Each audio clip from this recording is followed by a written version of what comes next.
Hello friends, welcome back to my YouTube channel. Please do subscribe to my channel. ఈరోజు ఏంటంటే మా సిస్టర్ని school నుంచి తీసుకురావడానికని నేనైతే స్కూల్కి వెళ్ళాను. స్కూల్ నుంచి రిటర్న్ వస్తుంటే వర్షం వచ్చేసిందని ఆగాము అంతే. ఆగిన వెంటనే పెద్ద పెద్ద రాళ్ళు లాంటివి ఐస్ ముక్కలు అయితే కింద పడిపోయి ఉన్నాయి. మా తలపైన కూడా పడిపోతున్నాయి. మేము ఇంకా ఏం చేయలేక అక్కడ ఆగాం. ఆగి చూస్తే ఏమో ఫస్ట్ కొంచెం స్లోగానే వచ్చాయి. అండ్ దాని తర్వాత అయితే ఇంకెంత స్పీడ్గా వస్తాయంటే అంత స్పీడ్గా వస్తాయి. వర్షం పడట్లేదు, ఐసే పడుతుంది. ఇవైతే మనం వడగళ్ళు అంటాం కదా, అవన్నమాట. వడగళ్ళ వర్షం.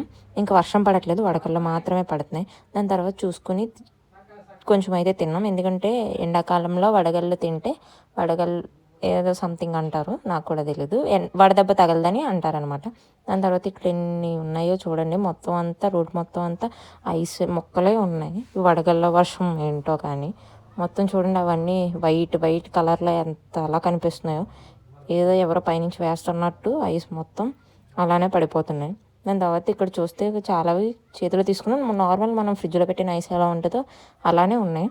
బట్ డిఫరెన్స్ ఏంటంటే ఇవైతే ఎవరో చేసినట్టుగా రౌండ్ రౌండ్గా చేసి మరీ వస్తున్నాయి పైనుంచి. ఇక్కడ చూడండి, అందరూ ఆగిపోయారు ఇంకా దెబ్బకి భయపడి. కార్లు అవన్నీ ఆపేసి అక్కడైతే చూస్తున్నారు. ఇది వచ్చేసి మన దగ్గర కాదనమాట. ఇది పూణే, మహారాష్ట్రలో వర్షం వచ్చింది. మన దగ్గర నేను ఎప్పుడు చూడలేదు. మీరు ఎప్పుడైనా చూస్తే కమెంట్ చేయండి.